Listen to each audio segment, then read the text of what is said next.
Bienvenidos a este primer foro Dialogando con la Banca.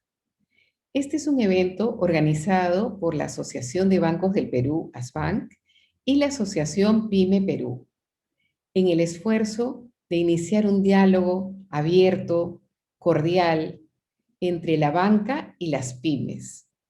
Porque sabemos que el año de la pandemia ha sido un año duro, ha sido un año difícil para todos, sobre todo para las pymes.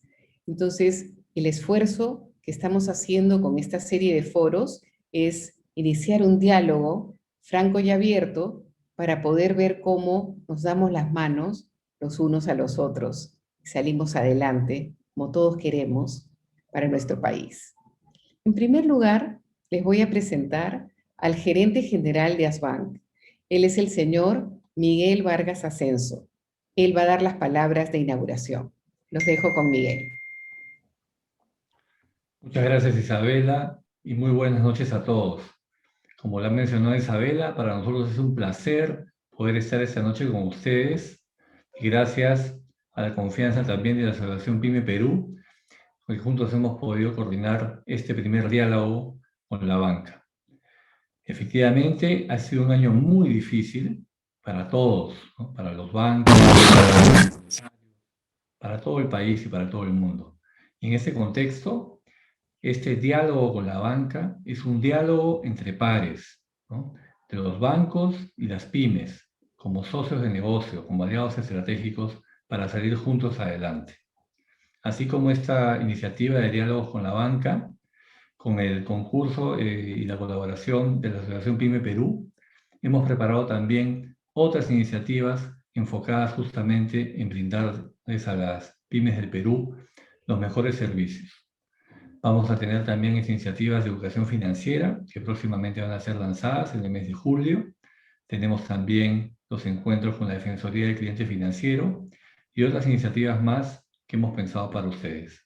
Muchas gracias y doy pase a Ana María Choquehuanca. Gracias.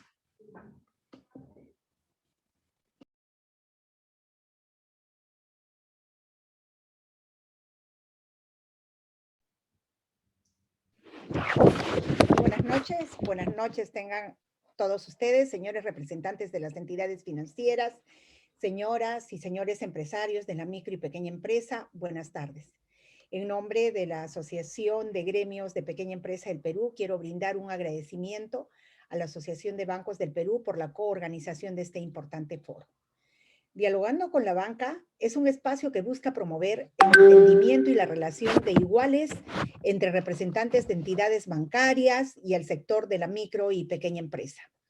Consideramos que el diálogo y la exposición de planteamientos acerca de la realidad del sector nos va a permitir acercar posiciones, romper desconfianzas y sobre todo ponernos en el lugar de los demás, ser empático y propiciar un mejor entendimiento entre los actores. Creo que eso es algo muy importante. En la actualidad, el principal enemigo de los peruanos es la pandemia del COVID-19, que ha provocado una crisis económica y sanitaria sin precedentes y todos lo hemos podido sentir, no solamente saber.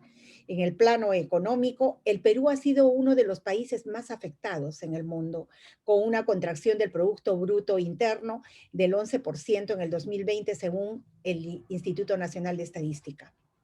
Esta situación se ha traducido en el cierre de cientos y miles de pymes y la pérdida de empleo en miles de peruanos. Adicional a ello, el MINSA acaba de sincerar a la ciudadanía que la cifra de fallecidos por COVID-19 es casi de 185,000 conciudadanos. Las micro y pequeñas empresas constituyen el eje y crecimiento económico en todas las localidades del país. Es el motor del desarrollo y de la generación de empleo. El crecimiento de este importante sector es esencial para el proceso de reactivación de la economía peruana. No cabe duda que no existe una receta única, pues hay sectores que vienen atravesando una crisis total con cero ingresos, y eso no es novedad para muchos. En esto me quiero referir al sector turismo, motor de la economía en el sur del Perú. Mientras que otros sectores como el comercio y servicios han tenido que reinventarse, para salir adelante. Se estima que en el último año la cantidad de pymes informales ha aumentado considerablemente. Otra de las debilidades que tenemos en el país de parte del Estado es la falta de estadística, una estadística regional sobre todo. Muchas veces se da la de nacional, la capital, Lima, pero necesitamos estas estadísticas. Un elemento crucial en todos estos casos es el acceso a financiamiento. Nosotros hemos identificado como puntos críticos el financiamiento y el mercado.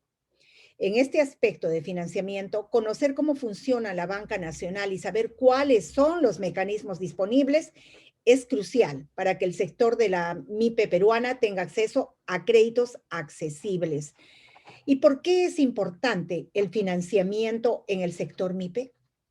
El acceso a financiamiento permite a las empresas tener una mayor capacidad de desarrollo, qué duda cabe, realizar nuevas y más eficientes operaciones, ampliar el tamaño de sus operaciones y acceder a créditos en mejores condiciones, de tasa, de plazo, entre otros. Tan solo el 4% de las microempresas formales en el país participan en el sistema financiero. No llegamos ni siquiera a los 2 dígitos. Este porcentaje se realizó con datos prepandemia. Seguramente con los resultados del último año, este porcentaje se ha reducido aún más. Entonces, mientras que del total de pequeñas empresas formales, solo el 44% ha participado en el sistema financiero del país, con todos los programas de salvataje que se han dado, el Reactiva, FAEMIPE, PAEMIPE y en fin, a los que la pyme no ha llegado, estos porcentajes que acabo de señalar nos hablan del gran reto que tenemos para promover la inclusión financiera con mecanismos adecuados, costos accesibles, que permitan que la gran mayoría de pymes en el país puedan acceder a un financiamiento barato, a un financiamiento bajo, con información suficiente y con reglas de juego claras para todos, sobre todo esas reglas de juego que tengan que ser difundidas, conocidas, y ahí juega un rol muy importante la información. Así tenemos, por ejemplo, que el 55% de las MIPES en el país obtienen un financiamiento mediante la banca tradicional. El otro 16% accede a través de las cajas municipales. El 2% mediante las EDPymes, que son las entidades de desarrollo para la pyme, y el otro 2% en las cajas rurales. Destacamos ahí que es importante que las pymes, saber que las pymes acceden a financiamiento mediante préstamos familiares, los cuales típicamente implican una mayor tasa de interés que es el que ofrece el sistema financiero formal.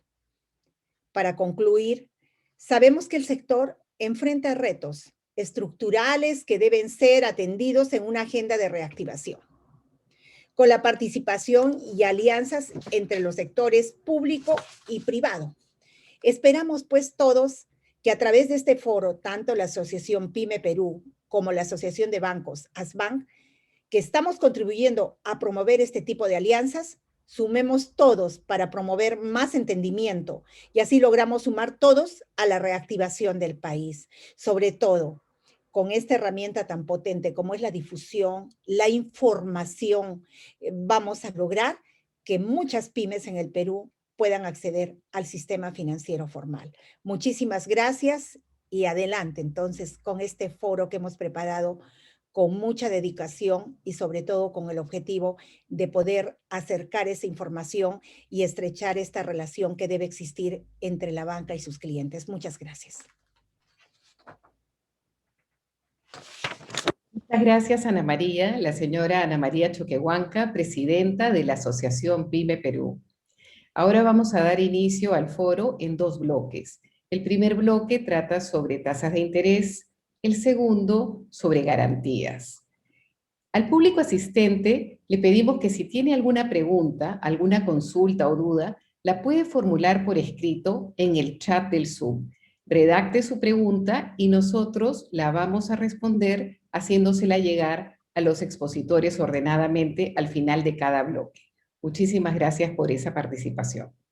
Ahora me toca presentar a nuestro primer expositor. Él es el doctor Germán Zavala.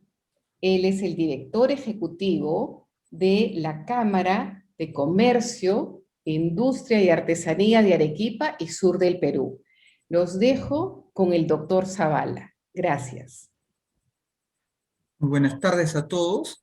Isabela, y bueno, a todos los representantes de ASBAN, a la señora Ana María, la Asociación PYME Perú, y a todo el público que nos está escuchando en este momento. Bueno, yo tengo una pregunta que quisiera formular en esta serie de preguntas que vamos a poder realizar a los representantes de las instituciones financieras que en este momento nos acompañan.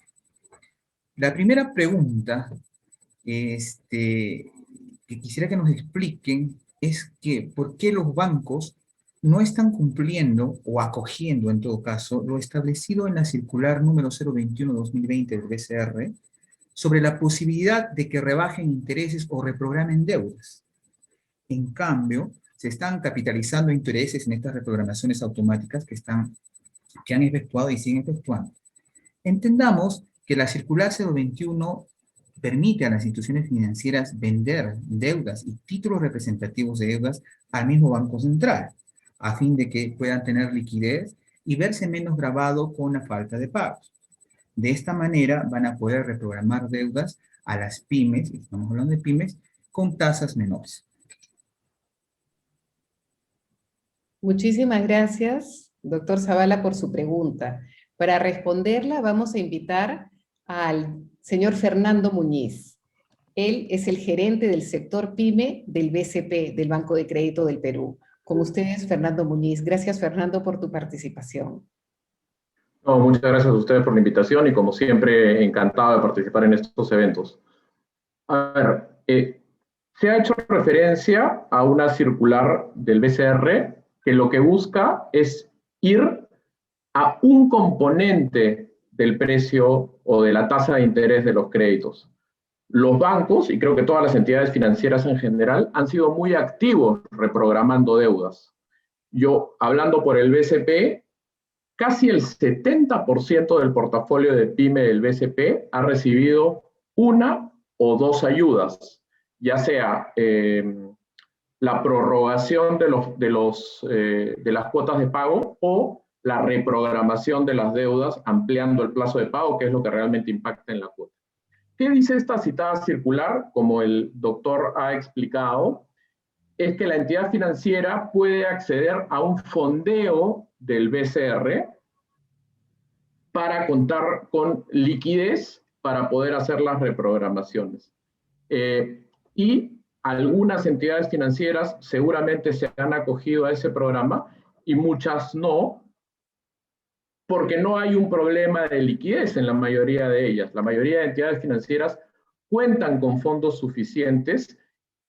Y algo que me gustaría señalar, y espero que haya alguna pregunta al respecto más adelante, es que cuando uno ve la tasa de interés que tiene un crédito en el segmento PYME, el costo de los fondos, que es lo que busca esta circular aliviar, es un pedazo muy pequeño del costo total de la tasa de interés. A mí me hacen en medios muchas veces la pregunta, oye, ¿por qué si el banco paga por CTS, no sé, 2%, cobra en un crédito PYME 20%, la diferencia es 18, esa es toda la ganancia del banco? Y realmente ese no es el caso, porque hay otros componentes de costo encima del costo de los fondos. El costo de los fondos es una parte chiquitita. Y me voy a referir solo a un componente de fondo y espero que si se van a llevar algo de mi explicación, ojalá que sea esto, porque este es un componente de costo que el público no suele conocer y que los bancos explicamos muy mal, que es el costo del riesgo. Y el costo del riesgo, para decirlo de manera directa, es hacer explícito el hecho de que en un grupo de créditos que tú facilitas, solo un porcentaje de ellos se va a pagar. Es decir, es parte del negocio de los bancos que parte de los créditos, una porción de los créditos que facilitamos, no se van a recuperar. Y eso es algo bien inherente al negocio del banco. Entonces, si yo tengo 100 créditos con una probabilidad de incumplimiento del 20%, quiere decir que de 100 créditos que el banco presta, 20 de ellos no se van a pagar. El problema es que yo no sé qué 20 con nombre y apellido, pero sé que 20 de ellos no se van a pagar en esa población. Entonces tengo que poner un precio a los 100 créditos que sea suficiente para que con los 80 que sí se paguen, se cubran los costos de todo ese portafolio y, bueno, las expectativas de rentabilidad que pueda tener la entidad. Entonces, programas que van a aliviar el costo de los fondos, evidentemente para algunas entidades pequeñas, microfinancieras, tienen un impacto, pero son mucho más efectivos aquellos programas que van al componente de riesgo de la tasa de interés, que, como por ejemplo Reactiva o algunos otros programas que han ido saliendo en el camino, ¿no? Esa es un poco la explicación sobre esta herramienta, que es una de varias que el Banco Central dio para aliviar el costo de fondos. Tenemos la repregunta del doctor Germán Zavala. Siga, por favor, doctor Zavala. Muchas gracias, Isabela. Bueno, sí, es correcto, el riesgo es parte importante del costo. Sin embargo, nosotros tenemos una ley que salió el año pasado, la 31050, ley que establece disposiciones extraordinarias para la reprogramación y congelamiento de deudas a fin de aliviar la economía de las personas naturales y las pymes como consecuencia del COVID-19. Y que justamente crea un programa de garantías, justamente que va dirigido a esta parte del costo que es el riesgo. Su reglamentación, y específicamente la Resolución Ministerial 296-2020 de Economía y Finanzas, establece que la reducción de las tasas de interés debe de ser entre el 15 y el 25%. De programar con mínimo 6 meses y periodos de congelamiento de hasta 90 días, así como la ya nombrada garantía de parte del Estado en caso de incumplimiento de los créditos que se vayan a reprogramar. E incluso también establece condonaciones que pueden ser aplicadas a moras e intereses al momento de la reprogramación. Sin embargo, eso no se está haciendo así. Entonces, ¿nos podría explicar a qué se debe?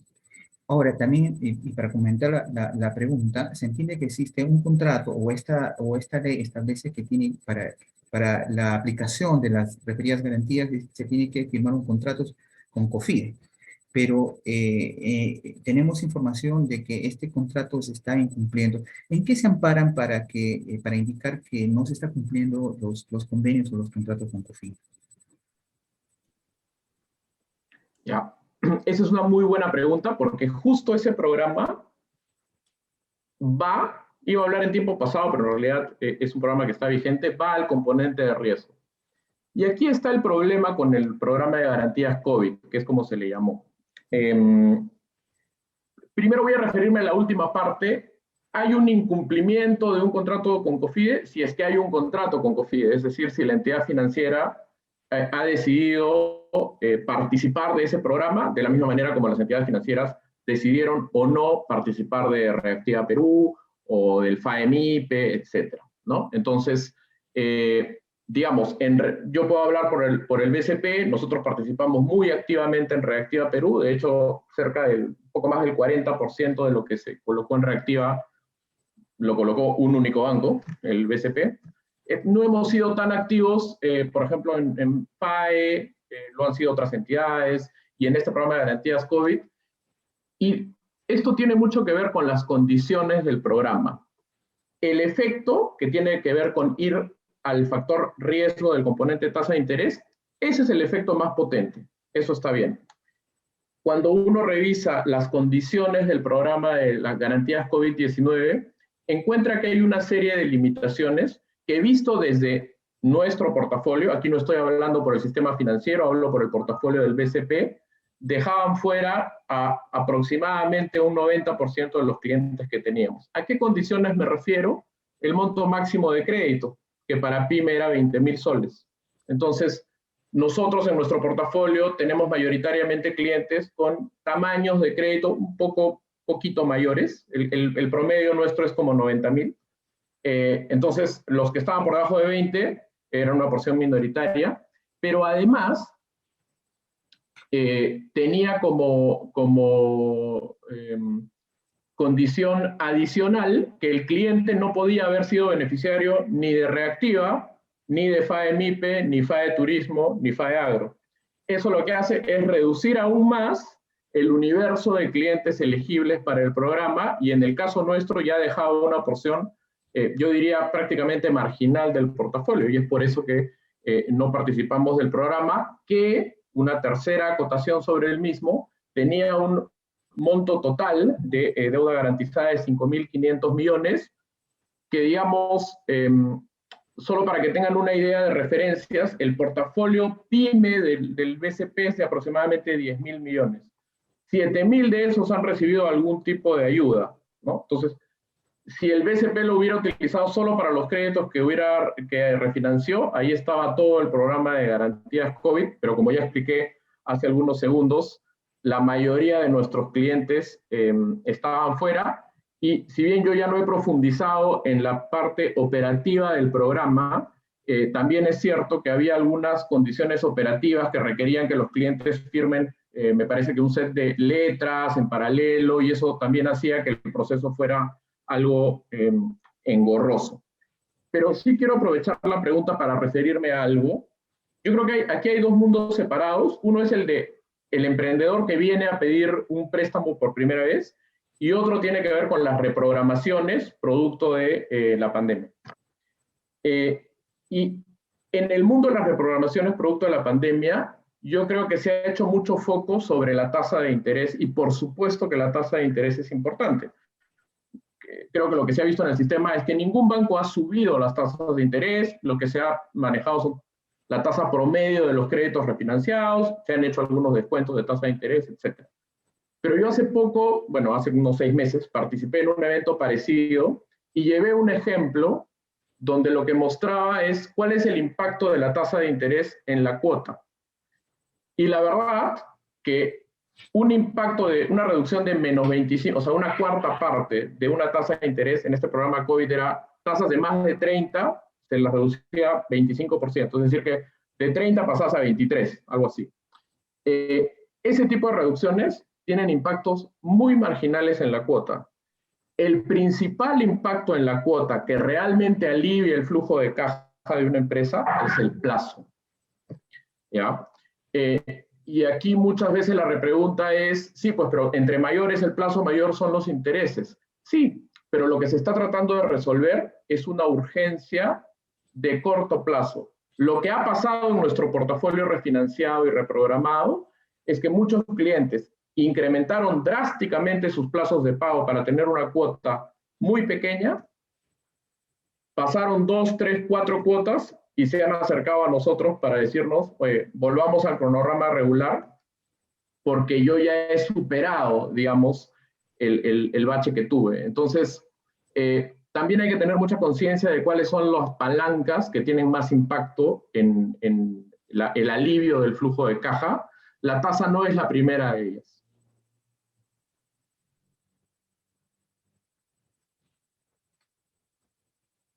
Muy bien, muchísimas gracias. Creo que está muy interesante el diálogo. Le agradecemos su pregunta al doctor Zavala y su respuesta también a Fernando Muñiz. La próxima panelista que participa es Lorena Sandoval. Ella es la presidenta de la Cámara de Comercio de Cajamarca. Los dejo con Lorena Sandoval. Gracias, Lorena, por tu participación. Muchas gracias, Isabela. En primer lugar, traer el saludo de todo el directorio y de los miembros de la Cámara de Comercio y Producción de Cajamarca, y agradecer por la invitación a participar en este importante espacio de diálogo que permite un acercamiento de la banca con el sector de la pequeña empresa, ¿no? La Cámara de Comercio y Producción de Cajamarca tiene 91 años de actividad gremial ininterrumpida en nuestra región. Somos orgullosos de ser una de las instituciones más antiguas, y contamos con 500 asociados aproximadamente, de los cuales el 87% son pymes.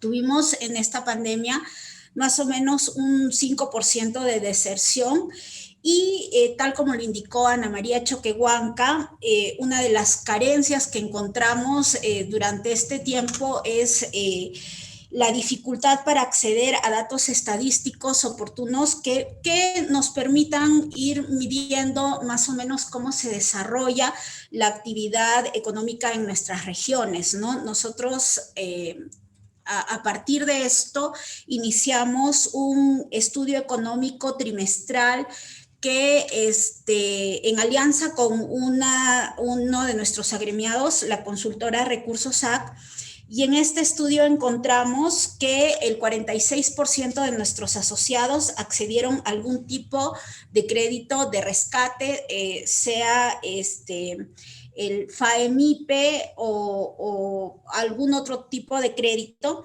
y 6 de cada 10 estaban bastante, de los que accedieron, bastante conformes con la manera en que se desarrolló todo el proceso, ¿no? Incluso el 37% encontraron o creen que estos créditos los salvaron de la quiebra y a salvar los puestos de trabajo formales que eran finalmente el motivo de estos créditos, ¿no? Pero en medio de este análisis de información y de darles la mano a nuestros agremiados para que puedan acceder a estos beneficios, encontramos algunas limitantes, básicamente que encontraban nuestros microempresarios, que tienen que ver con la información, ¿no? Encontramos dos que fueron bastante repetitivos, y uno es que cuando comenzábamos a ayudarlos y obteníamos su reporte crediticio, muchos estaban en rojo en los reportes que usan los bancos para hacer el seguimiento de la calidad de la persona o de la empresa que solicita el crédito y de su riesgo, ¿no? Y muchos de ellos ni siquiera sabían por qué era que estaban en rojo. A veces había un teléfono que no habían pagado hace mucho tiempo, alguna obligación, alguien los reportó y ellos no sabían, ¿no? Entonces, nuestra cámara hizo todo un esfuerzo de dar algunas charlas para apoyar a que nuestros agremiados supieran cómo obtener los reportes, que muchas veces se dan gratuitamente en algunas de las evaluadoras de riesgo. Y lo otro que encontramos es que había una carencia de una formalidad en los documentos asociados a sus finanzas y contabilidad, ¿no? Muchos de nuestros microempresarios no tenían balance, situación de flujo de efectivo. Y entonces encontramos que hay que hacer todo un esfuerzo desde los gremios para ayudar a los microempresarios a que puedan tener estas herramientas, pero también encontramos que a veces la banca no da toda esta información, ¿no? Y a partir de eso yo hago esta pregunta, que es: ¿por qué los analistas de las entidades bancarias se enfocan principalmente en colocar los créditos, sin explicar a los clientes?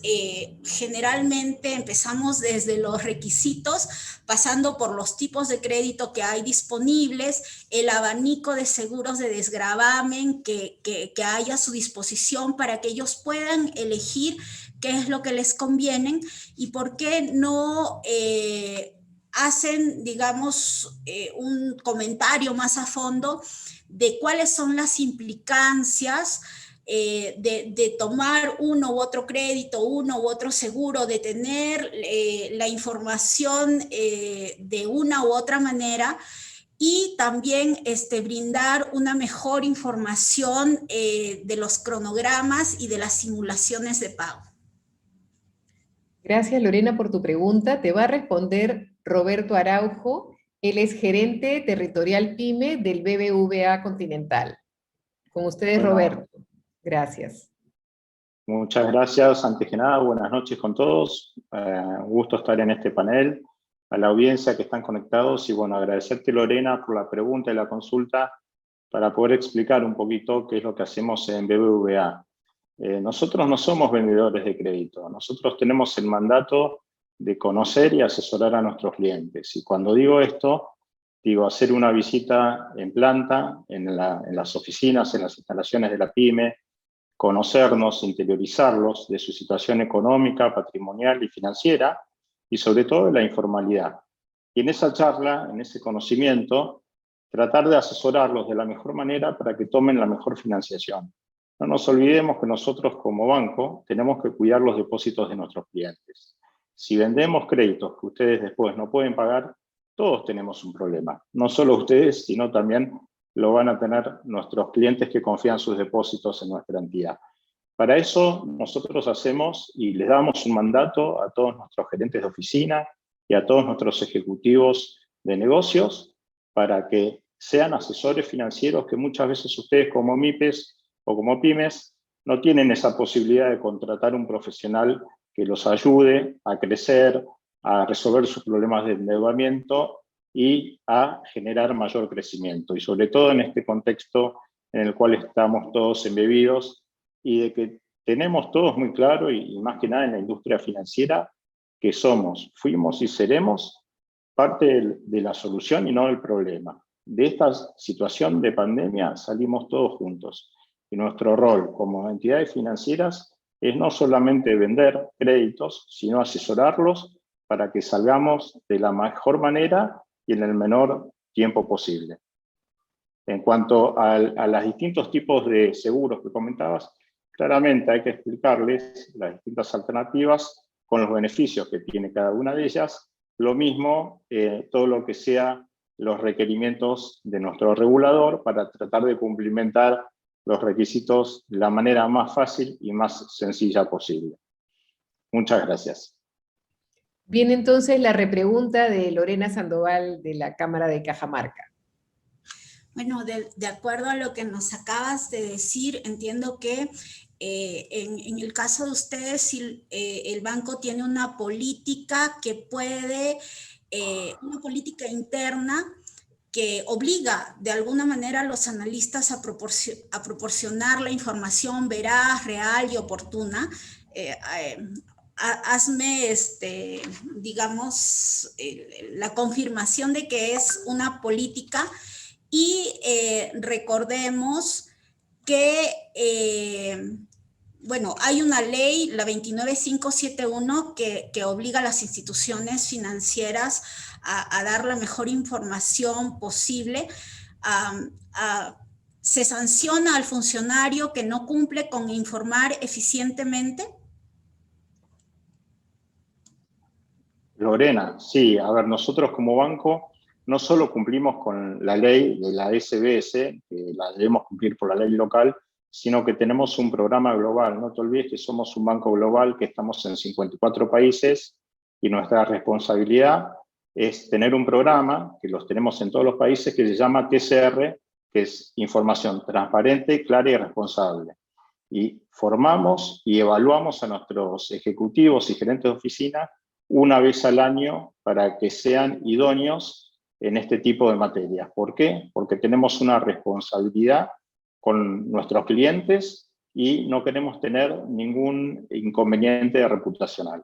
Es nuestra principal responsabilidad. Y cuando hay alguna denuncia, que puede haber algún ejecutivo que brinde información falsa o incorrecta, lo que hace el banco, se abre una investigación, se genera un comité de disciplina interno del banco y de acuerdo al tipo de error o de falsedad que haya incurrido el colaborador, hay distintos tipos de sanciones, ¿no? Hay sanciones leves y hay sanciones más duras que a veces terminan con la desvinculación de la persona de la entidad. Así que de esa manera creo que estamos todos tratando de cuidar de ambos lados que nuestra empresa sea responsable en el trato justo hacia sus clientes, y aprovecho para recalcar que nuestra entidad está en el Perú por largo plazo, no es un inversor de corto plazo, sino que estamos en el Perú por mucho tiempo. Somos inversores de largo plazo y nos vamos a quedar y tenemos todos los planes de crecimiento focalizados en ayudar a todo el segmento PYME y MIPE para que pueda salir de esta crisis de la mejor manera posible. Muchas gracias. Gracias a ustedes dos por su participación. Han sido muy amables. Ahora vamos a coger algunas preguntas del público. Por limitaciones del tiempo vamos a tener que filtrarlas, pero vamos a escoger algunas de las que se repiten con mayor frecuencia. La primera pregunta va para Fernando Muñiz del BCP. Fernando, si pudieras encender tu cámara para responder, la pregunta dice así: ¿el costo de que no pague un grupo de pymes solo se considera en la TEA de las pymes o se distribuye entre los diferentes tipos de empresa? Las grandes empresas tienen una baja morosidad y si el riesgo se distribuye, permitiría que las grandes empresas de alguna manera subsidien parte del costo de riesgo de crédito. ¿Es así o no es así? No. De hecho, pero es muy buena pregunta porque me permite aclarar algunos conceptos. Más allá de tamaños de empresa, lo que los bancos hacemos es tratar de estimar la probabilidad de que un crédito no se pague. Entonces, no aplica solo a empresas en tamaños de empresas, aplica también a personas naturales, ¿no? En una misma población que tiene ciertas características y que esas características nosotros las capturamos estadísticamente en función de los cientos de miles de créditos que hemos colocado y el resultado de esos créditos, lo que nosotros tratamos de hacer es estimar cuál es la probabilidad de que en ese grupo un cliente no pague. Entonces aquí hay un factor bien importante, que es la certeza con la cual yo puedo hacer esa estimación. En una persona natural es muy sencillo, en una persona natural dependiente, porque yo lo único que hago es ver su boleta, veo cuánto gana y puedo decir, bueno, el 30% de lo que gana lo puede destinar a deudas y el resto lo usa para sus gastos comunes. Es muy fácil estimar la capacidad de pago y la probabilidad de que el cliente no pague. En una gran empresa, muy probablemente es igual, porque la empresa te trae estados financieros auditados y todo lo que tú necesitas saber de esa empresa está en esos documentos. En el mundo PYME, el problema, que digamos es una derivada de la informalidad, es que la información financiera de los clientes PYME no refleja exactamente la actividad de esa empresa. Entonces los bancos tenemos que inferir esa actividad mediante otros mecanismos. Uno de ellos es la observación, ¿no? La observación directa, como dijo Roberto, va a un funcionario y va al negocio y mira, pues, ¿no? El cuaderno de ventas, ve cuánto vende el cliente, ve cuántos son los inventarios y trata de reconstruir estados financieros. Pero lógicamente eso tiene cierto margen de error. Y ese margen de error hace que el riesgo a veces se sobreestime y que un negocio se vea más riesgoso cuando realmente más que riesgoso es un negocio desconocido, porque ha estado muy al margen del sistema. Otra forma de observación es la observación indirecta, es decir, yo no visité el negocio, pero alguien lo visitó, alguien le prestó y yo observo en el sistema financiero que ese cliente tomó un crédito y lo pagó muy bien. Entonces yo sin visitarlo ya sé que esa empresa puede pagar ese importe y ahora puedo hacerle una oferta seguramente a menor tasa de interés. Digamos, esta propuesta respecto a, oye, pero si finalmente el banco tiene portafolios gigantescos y puede de alguna manera compensar, yo les hablo, en el mundo minorista, los créditos con menor mora son los hipotecarios. Realmente es verdad ese axioma de que la gente protege mucho su vivienda y de verdad tiene muy poquita mora y por eso las tasas de los hipotecarios son tan pequeñas. Entonces, si el banco tiene un portafolio muy grande, podría hacer un poco lo que el asistente nos propone, ¿no? Oye, trata de cobrar un poquito más caro en los hipotecarios y de esa manera como que compensas la mayor incertidumbre o riesgo de otros portafolios. Y de alguna manera eso se hace, pero ahí luego tienes otro factor que es la competencia. Porque si tú le asignaras a las tasas de los hipotecarios un sobrecosto que no es de ese portafolio, lo que va a terminar pasando es que vas a perder todas las operaciones hipotecarias. Porque yo, BCP, que tengo un portafolio muy importante, digamos, de PYME, le pongo un sobreprecio a los créditos hipotecarios y los clientes cotizan conmigo un hipotecario, pero terminan llevándoselo a la competencia, porque la competencia que no está haciendo esa compensación no le cobra ese sobreprecio. Es por eso que un esquema de ese tipo no se ve en la realidad. El sistema financiero es hiper competitivo. La verdad que los clientes, a un mes de haber otorgado, haber sacado el crédito, llegan a sentarse con nosotros con cotizaciones de otros bancos diciendo me quieren comprar la deuda.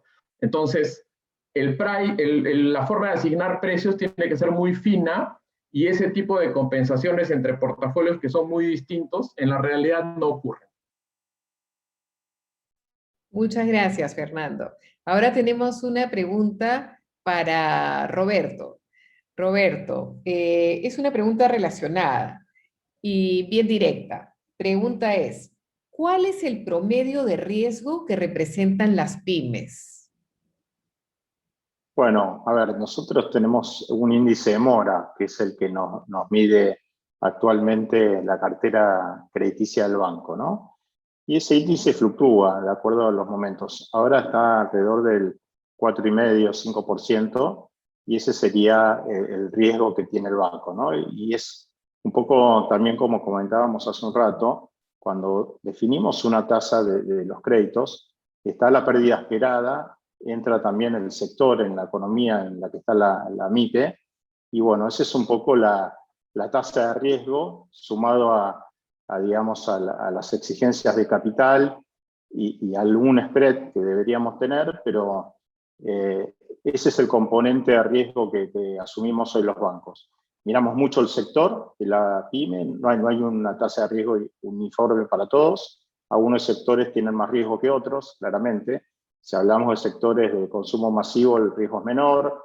Si hablamos de una planta industrial muy específica para algún producto que después es muy difícil recolocar en el mercado, el riesgo aumenta, ¿no? Y entonces yo creo que cada caso hay que mirarlo en detalle.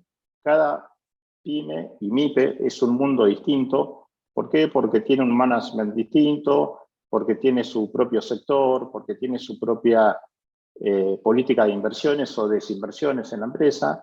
Entonces yo creo que este es un negocio donde la relación tiene que ser de largo plazo y a medida donde nosotros cuidamos al cliente y el cliente confía en el banco. Muchísimas gracias. Gracias, Roberto. Ahora tengo el gusto de presentarles a nuestra siguiente panelista.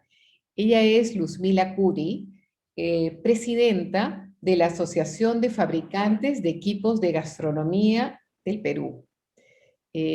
Luzmila, contigo. Gracias, Isabela. Muy buenas noches.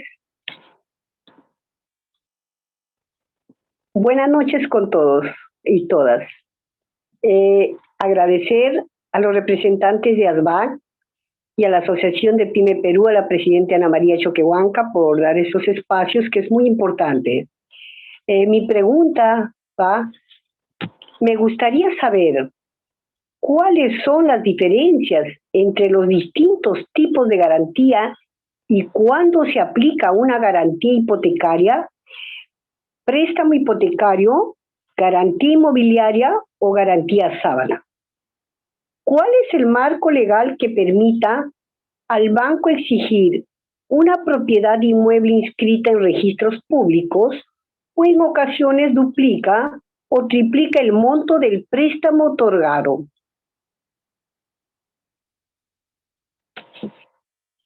Gracias por tu pregunta. Te la va a responder Fernando Muñiz, gerente de PYME del BCP. Gracias, Fernando. No, gracias a usted. Muchas gracias por la pregunta. A ver, ahí hay varios conceptos. Hablando de tipos de garantía, realmente las garantías más comunes, sobre todo en el mundo PYME, son las garantías hipotecarias, ¿no? La propiedad inmueble. Se mencionó también garantías mobiliarias que pueden constituirse sobre otros activos, como puede ser maquinaria, vehículos, incluso sobre flujos, aunque eso no es muy común en el mundo PYME, sobre mercadería, eso tampoco es común. Lo cierto es que la garantía, por excelencia, que se utiliza en el financiamiento a las pequeñas empresas, suele ser la garantía hipotecaria. Es decir,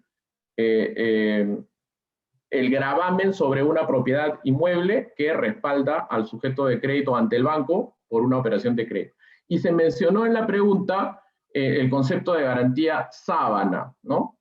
Que es una forma coloquial de referirse a la garantía que es genérica. Y ese es un concepto bien importante y que no es solo para las garantías hipotecarias, aplica para cualquier garantía, pero dado que la hipoteca es como que la garantía por excelencia, voy a hablar en términos de hipoteca. El cliente puede elegir entre constituir una garantía genérica, que ese es el estándar. ¿Y qué quiere decir genérica? Que yo constituyo una hipoteca para que respalde la obligación que hoy estoy solicitando, pero también otras obligaciones directas o indirectas existentes o futuras. Eso, por supuesto que tiene una gran ventaja. La gran ventaja es que dado que esto es un negocio dinámico y este no es el último crédito que yo voy a necesitar de la entidad, no tengo que reconstituir la hipoteca cada vez que pido un crédito. Pero para algunos clientes eso podría no ser necesario porque el interés es que la hipoteca se constituya única y exclusivamente para garantizar esa facilidad crediticia y ninguna otra más. Ambas son figuras legales que son totalmente posibles. Ahora, ¿por qué los bancos solicitan garantías? Cuando hemos venido hablando sobre el riesgo y este concepto que se mencionó sobre la pérdida esperada, la pérdida esperada tiene dos componentes, ¿no? El primero es la probabilidad de que el cliente incumpla el crédito, que como ya les expliqué, es una probabilidad que los bancos tratamos de estimar lo mejor que podemos con la información que tenemos. Pero una vez que el cliente deja de pagar, el banco todavía puede intentar recuperar por lo menos parte de ese crédito. Recuerden que los bancos operan con márgenes bien reducidos, ¿no? Roberto mencionó 4% de mora, ese es más o menos el sistema financiero. Las probabilidades de default son bien pequeñas porque los bancos, cuando, digamos, ustedes describen su negocio y dicen, oye, yo vendo tal cosa, yo vendo este producto, los bancos no venden dinero. Digamos, la figura en el sistema bancario, los bancos alquilan dinero. Los intereses son como el alquiler y el capital es el activo. Cuando un crédito no se paga, lo que estás perdiendo es el activo y obviamente los pagos que ese activo genera. Entonces los márgenes no son tan grandes como para asumir muchísimo riesgo. Entonces, volviendo a las garantías son un complemento. Las garantías mejoran el riesgo. Y las políticas de cada banco que están enmarcadas en la regulación, que el ente que regula el sistema financiero, que es la Superintendencia de Banca y Seguros, dicta, pueden ser distintas respecto a cómo quieren cubrir ese riesgo. ¿Cuál es el estándar? El estándar es que los créditos de largo plazo, que obviamente llevan implícito más riesgo, por lo general tienen un requerimiento de garantías reales, por lo general hipotecarias. Y también los montos muy grandes suelen tener, dado que implican más riesgo, suelen tener un requerimiento de garantías hipotecarias. De hecho, hablando por el BCP y en general los bancos grandes que compiten en el segmento PYME, los créditos sin garantías a veces alcanzan 250.000, 300.000 soles. O sea, realmente se piden garantías ya sobre plazos largos y sobre montos importantes. El estándar es 1:1 o 1.2:1. Ese es el estándar sobre el valor de realización. Es decir, un crédito de, voy a usar números sencillos, de 100, tiene una garantía de 100 o máximo 120. Puede haber algún caso particular en donde el riesgo se percibe tan elevado que de un mejorador de este puede ser una cobertura mayor de garantías, pero la verdad son casos muy raros. El estándar es 1:1 o 1.2:1, máximo 1.5:1, ¿no? O sea, un préstamo de 100 con una garantía de 150. Lo último que quiero añadir sobre esto es que donde normalmente a veces existe discrepancia es sobre cuánto vale la garantía. Y la verdad, uno no sabe cuánto vende un activo hasta que trata de venderlo.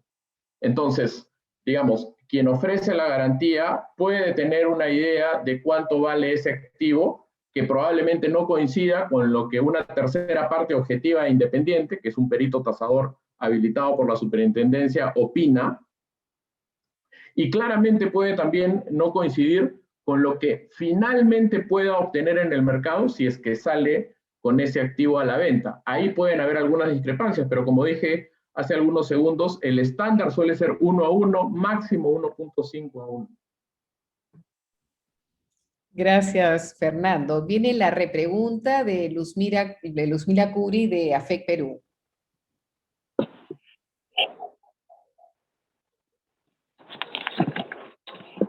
¿En qué momento se aplican las garantías del COVID-19?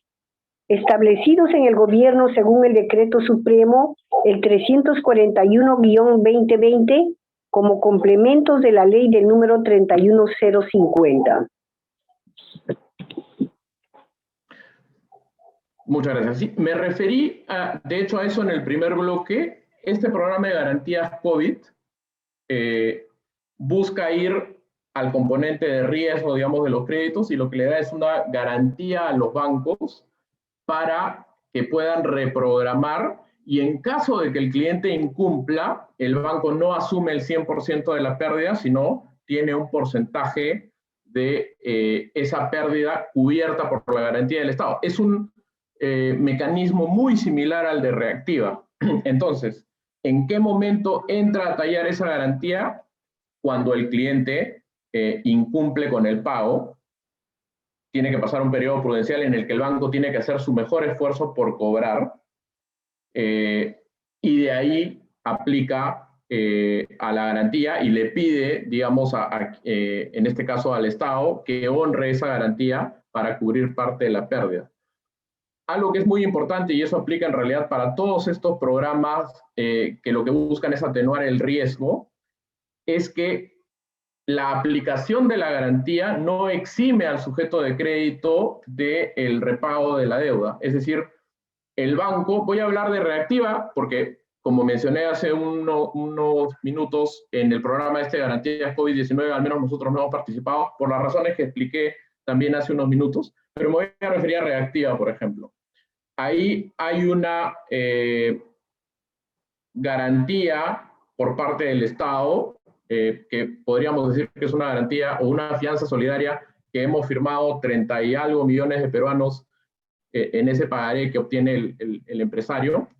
Pero una vez que la garantía se aplica y se reduce, digamos, el tamaño de la deuda en los estados financieros del banco, el banco tiene que seguir intentando recuperar ese crédito, con la diferencia de que ahora ya no está recuperando únicamente su acreencia, sino que de hecho está recuperando su acreencia y la acreencia del Estado. En un ejemplo muy sencillo, si la garantía ya se aplicó por el 90%, era un crédito de 100, ya, okay, un crédito de 100, tenía una garantía por el 90%, el cliente no pagó, la garantía se ejecutó y queda un saldo de 10.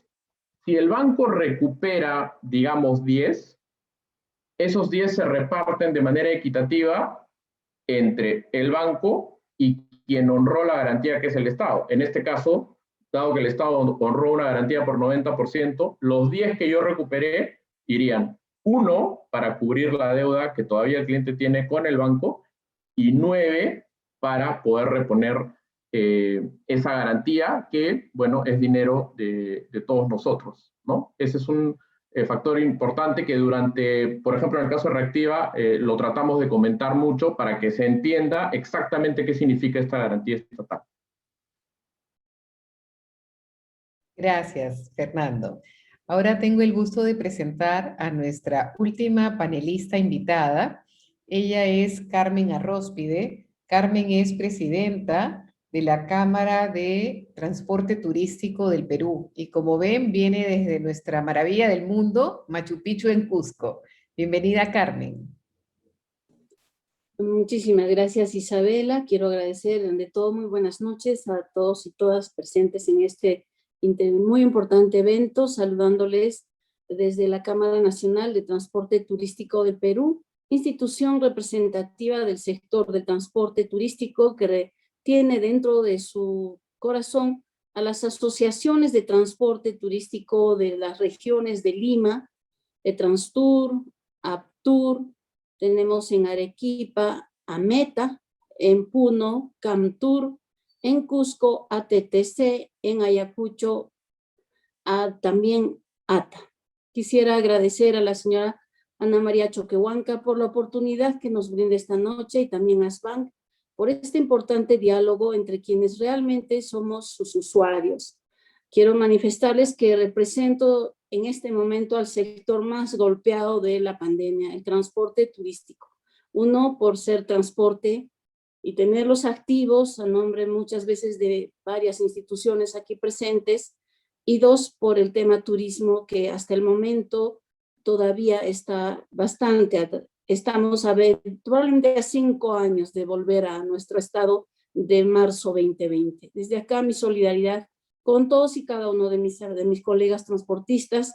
Quiero indicarles que en tema de cifras, nosotros en marzo 2020 teníamos en global, dentro de las asociaciones que son parte de Cantur Perú, un alrededor de 3.000 empresas de transporte turístico. Desgraciadamente, hoy día lamento decirles que 50% de ellas ha desaparecido, ha quebrado o ha cambiado de actividad. Y el otro 50% tenemos un apoyo de parte del Estado que estamos ahora haciendo el transporte de personas. Tenemos una oportunidad y en esa pequeña oportunidad estamos tratando de sobrevivir, de sobrellevar este difícil momento que nos ha tocado llevar adelante. Aún siendo el sector más formal del transporte, nosotros y la regulación tampoco ha sido muy afecta a nuestra actividad. Es un poco difícil entender en el Perú que hay empresas que somos serias, que respetamos las normas y que nos gusta lo correcto. Decirles también de que nosotros para trabajar necesitamos unidades nuevas.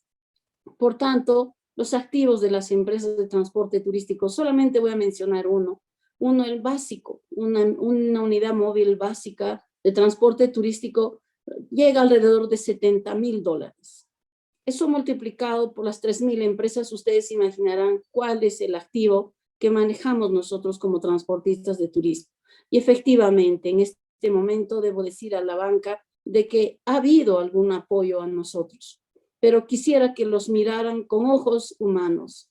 Hacemos todo lo posible para salir adelante, para no vender, no matar las empresas, porque detrás de nosotros existen mínimamente 10 personas, 10 familias que viven de nosotros. Desde acá sí animar a la banca que haga un esfuerzo por reflotar este sector, que es muy buen pagador. No tenemos en historiales de deudores o acreedores fuertes en transporte turístico. 100% de ellos han sido personas muy honorables. Somos gente que sabe honrar su palabra, porque vivimos de eso, de la calidad y de la responsabilidad con que nos conducimos. En ese entender, quisiera hacer una pregunta en relación precisamente a esto que se llaman las obligaciones y las garantías.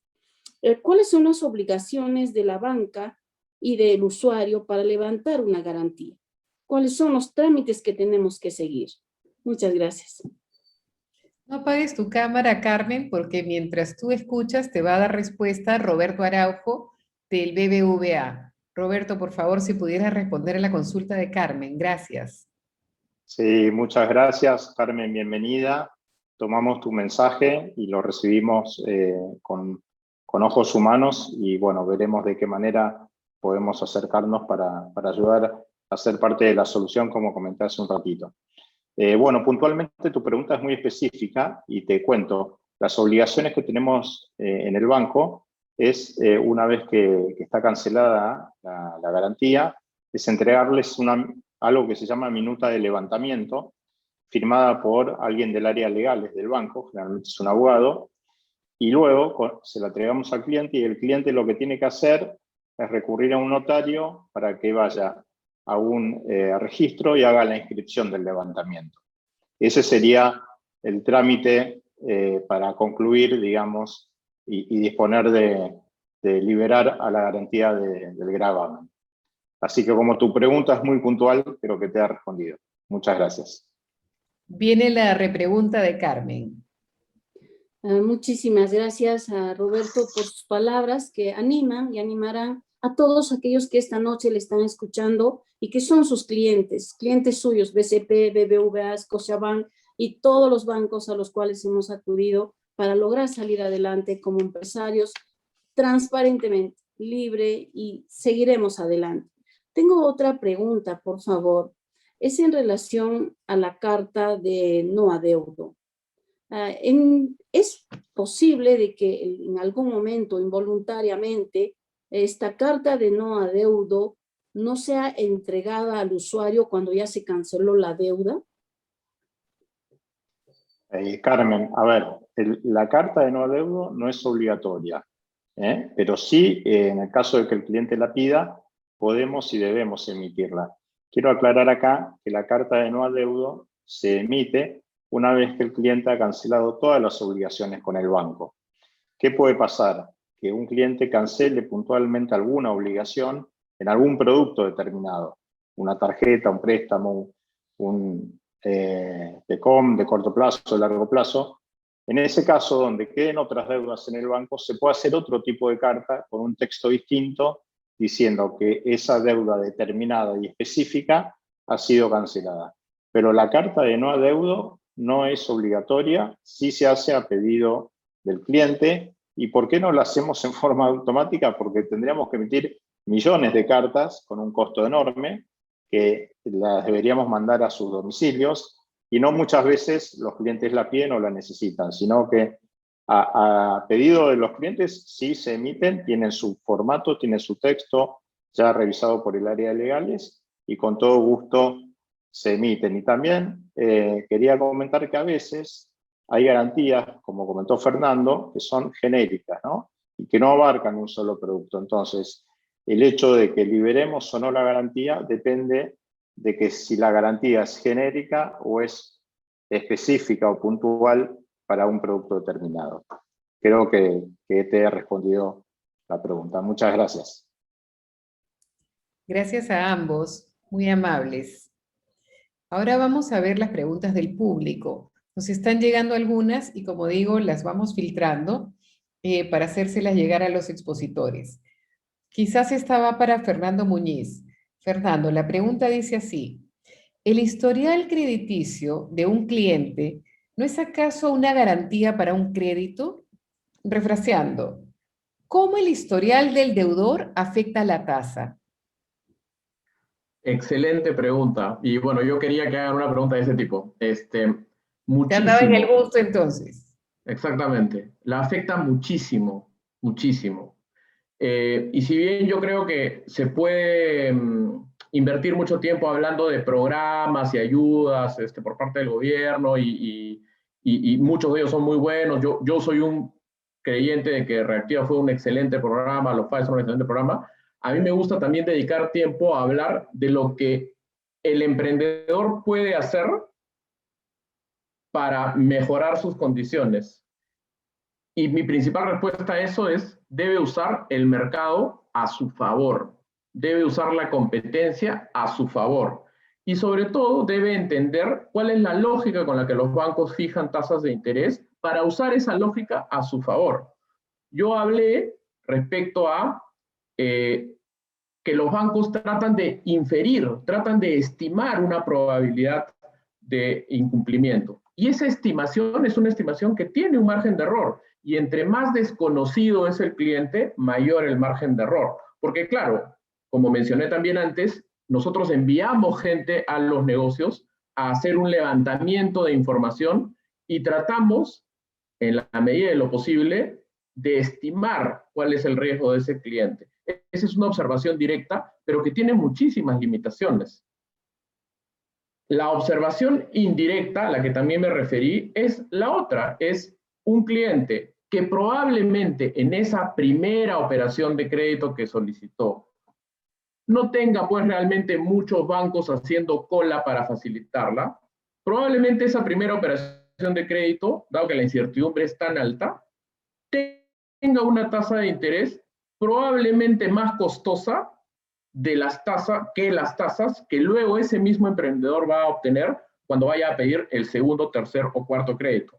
De hecho, es altamente probable que el segundo, tercer o cuarto crédito ni siquiera lo tenga que pedir, porque todos los bancos estamos mirando a los clientes que en el sistema pagan bien sus deudas y parte de nuestras colocaciones también vienen por tocarles la puerta a clientes que no necesariamente trabajan con nosotros, pero que trabajan muy bien con otras entidades y decirles, oye, ahora te quiero financiar yo. Y para que te vengas conmigo, pues yo entiendo que tengo que hacerte una oferta en términos de precio, en términos de tasa, que sea superadora respecto a lo que tú tienes con el banco con el que hoy trabajas.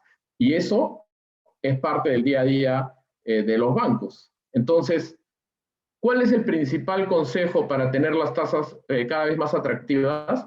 Cuidar ese activo tan valioso que es la reputación crediticia. Créanme cuando les digo que cuando un cliente tiene un buen comportamiento de pago en el sistema, son los bancos los que hacen cola para tratar de que el cliente venga con ellos. Y ahí el cliente lo único que tiene que hacer es poner a los bancos a competir. Todavía no me he decidido, pero con algunos de ustedes voy a hacer el crédito. Háganme las ofertas. Eso probablemente al inicio, la primera vez, no sea posible. La segunda, la tercera, la cuarta, eso se vuelve cada vez más posible y seguro. Y solo para terminar, me voy a referir al otro mundo de la observación directa. Hay formas de ayudar a la observación directa, porque es diferente. Puede que haya un cliente que nunca ha pedido un crédito, pero que no está tan al margen del sistema. Hoy es fácil, digamos, conectarse con el sistema. Mucho de lo que los negocios venden se vende todavía al cash, pero no todo.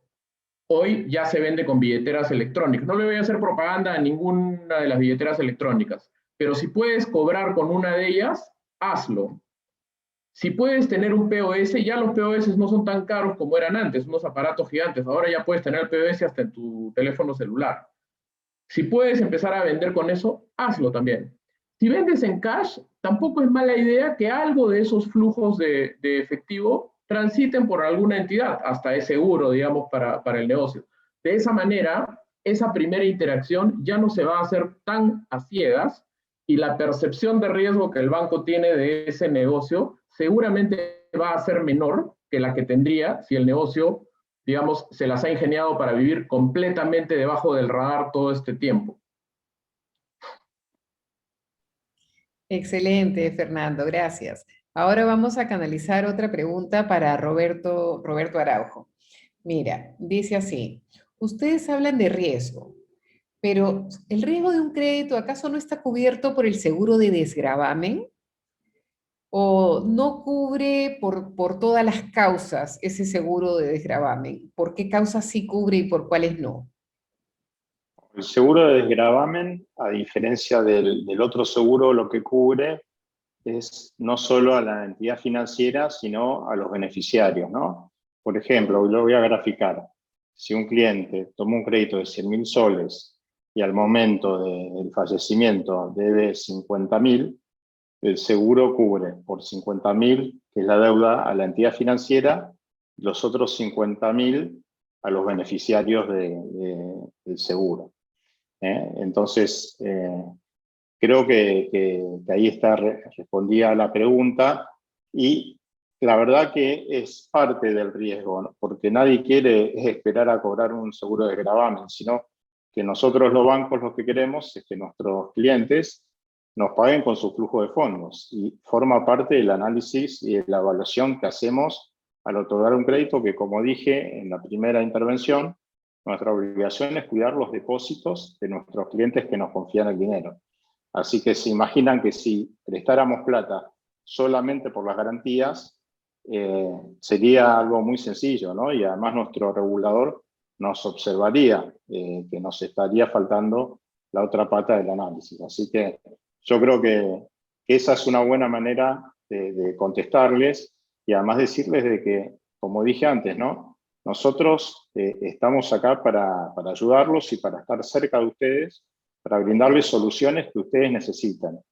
No solo lo que los bancos queremos vender, porque no es nuestro negocio. Muchas gracias. Roberto, no te vayas, que tienes otra pregunta. Mira, dice así, ¿por qué el score está siendo tan ácido con los créditos de capital de trabajo? Yo, dice el que pregunta, soy cliente Platinum Pyme, ¿ok? Ofrezco garantías y mis ventas no han caído de manera significativa. ¿Será porque estoy en el sector textil? Es probable. De todas maneras, como digo siempre, ¿no? Hay sectores sensibles donde tenemos empresas muy buenas y hay sectores muy buenos donde tenemos empresas que no son tan buenas. Habría que ver el caso particular y en todo caso, bueno, me ofrezco ahí fuera del foro a que le pasen los datos a quien ha preguntado y con todo gusto lo contactamos y vemos el caso particular. Pero insisto, en ningún sector es la panacea y no todos los sectores sensibles son mala palabra para los bancos. Yo creo que es muy importante conocer a los clientes, ver su trayectoria, ver el historial de pagos, como mencionaban recién, ver su capacidad patrimonial, ver su capacidad financiera, cuáles son sus planes a futuro, cómo está viendo el negocio y de esa manera tratar de asistirlos de la mejor forma. Muchas gracias. Gracias a ti. Y ahora otra pregunta para Fernando Muñiz. Mira, Fernando, la pregunta dice, tengo un crédito desembolsado antes de la pandemia. Luego fui beneficiaria del préstamo Reactiva. Al día de hoy, luego de la cobranza de algunas facturas de mis clientes, deseo prepagar el primer crédito, aunque el dinero para prepagar procede de la cobranza de facturas, no del uso del préstamo Reactiva. ¿Por qué no lo permiten? No me permiten pagar esto. Sí. Bueno, ese es una de las condiciones del programa Reactiva Perú. De hecho, cuando uno revisa la ley, el reglamento, la posterior ley que modificó el programa expresamente indica que los clientes no pueden prepagar otras deudas mientras tengan vigente un crédito de Reactiva Perú. No hace la precisión de que el prepago sea con los fondos de Reactiva Perú, no. Explícitamente menciona que el prepago no está permitido mientras exista deuda vigente, pendiente, del programa Reactiva Perú. Entonces, no es una política del banco o de los bancos, es una condición que está establecida en la ley. Pero para que no quede esto como que, bueno, ¿y cuál es mi opinión? Mi opinión es que esa condición sí es razonable y voy a explicar por qué. El programa Reactiva Perú es un programa de alivio, es un crédito que podríamos decir subsidiado. Subsidiado en dos sentidos. Como dije hace un momento, tiene una garantía del Estado, que eso en buen cristiano significa que tiene la fianza solidaria de todos los peruanos, ¿no? Y además tiene tasas de interés, pero muy significativamente por debajo del promedio de tasas de interés a las que una pequeña empresa puede acceder. Eso en gran parte se debe a la casi anulación del riesgo de crédito y también al hecho de que tiene un fondeo especial subsidiado. Entonces, si el crédito tiene por finalidad no romper la cadena de pagos, dar un alivio, también yo creo bastante razonable que una vez que yo, empresario, realmente me recuperé y ya estoy, digamos, he vuelto a un nivel de actividad cercano, igual o superior al que tenía pre-pandemia, bueno, el orden de lo que yo empiece, digamos, a prepagar o a reponer, tendría que empezar con ese crédito subsidiado, donde, como mencioné hace algunos segundos, está implícita la fianza solidaria de todos los peruanos, ¿no? Ese es un racional que yo considero bastante lógico, pero dejando de lado mi opinión y respondiendo explícitamente a la pregunta, lo cierto es que la ley así lo contempla. Fernando, y antes de que te vayas, vamos con una última pregunta, bien directa también. ¿Por qué se dieron las reprogramaciones automáticas y no se acordó con el cliente en muchos casos? A ver, yo creo que en el peor momento de la pandemia, a veces hay que separar la pandemia de la cuarentena, ¿no?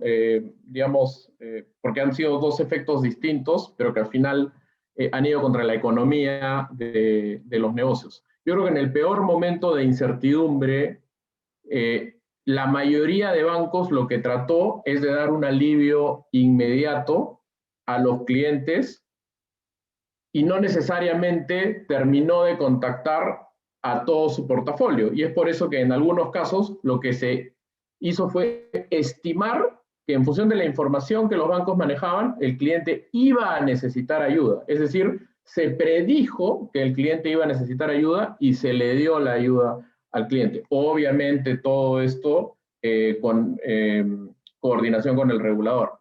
Y ciertamente algunos clientes ex post se acercaron y dijeron, mi negocio está mucho mejor de lo que tú pensabas que estaba y yo no necesito la ayuda. Y en ese caso, y les digo, en el 100% de los casos que yo he visto, lo que se hizo fue revertir, ya sea el aplazamiento del pago o la... Reprogramaciones no se han hecho de manera unilateral, lo único que se ha hecho unilateral es el aplazamiento del pago, o sea, darle 60 días, digamos, de pago en la cuota. Todos esos llamados skips se revirtieron para los clientes que indicaron no necesitarlo y no les significó ningún tipo de cobro adicional de intereses o gasto operativo por algún tipo de reproceso, probablemente solo la llamada o el trámite ante el banco de decir, oye, yo no necesito la ayuda, muchas gracias, pero mi negocio puede seguir pagando el crédito de la manera en la que lo está haciendo, ¿no? Creo que nunca el sistema financiero y creo que nunca el país estuvo enfrentado a una situación tan excepcional como la que hemos vivido y seguimos viviendo en la pandemia. Y bueno, en ese contexto, algunas decisiones se tomaron de manera muy rápida, pero como dije también hace unos segundos, fue muy sencillo revertirlo en los casos en los que el cliente no lo necesitaba. Muchísimas gracias. Creo que hemos llegado al final de nuestro foro. Hemos completado los dos bloques, el de tasas de interés y el de garantías. Hemos atendido también las preguntas del público y ahora le pediría unas palabras de cierre a la presidenta de la Asociación Pymes Perú, Ana María Choquehuanca. Por favor, Ana María. Bien. Muchas gracias, Isabela. Bueno, quiero agradecerle infinitamente a la Asociación de Bancos del Perú por habernos permitido llegar a los usuarios, a las pymes, para poder absolver ciertas inquietudes que siempre son necesarias de saber. Agradecer a todos los participantes en este foro, a nuestros panelistas, tanto de ASBAN como de las pymes, de los gremios que nos han acompañado el día de hoy. Quiero señalar también que, por ejemplo, la Cámara Pyme de Arequipa trabaja en este tema, atiende miles de casos cada día y creo que estamos en contacto directo con ASBAN para resolver estos temas, pero definitivamente necesitamos saber más, ahondar, profundizar y ver qué regulaciones hay de parte de los bancos o qué regulaciones existen que impiden que quizá en algún momento se pueda cumplir con alguna directiva de parte del BCR, en fin. Vamos a seguir con estos foros, entonces yo los invito a seguirnos el próximo mes, que tenemos el segundo foro panel que esperamos siga absolviendo estas inquietudes, estas interrogantes. Muchísimas gracias a todos y hasta la próxima oportunidad. No sin antes tomarnos una foto grupal, por favor los invito a los panelistas, expositores, a prender su cámara y poner su mejor sonrisa. Ya estábamos ensayando al inicio y ahora al final también podemos todos hacernos la foto diciendo ¡Viva el Perú! Y en el ¡Viva! Repetimos el ¡Viva! Y nos quedamos en la I para una linda sonrisa. ¡Viva el Perú! ¡Viva!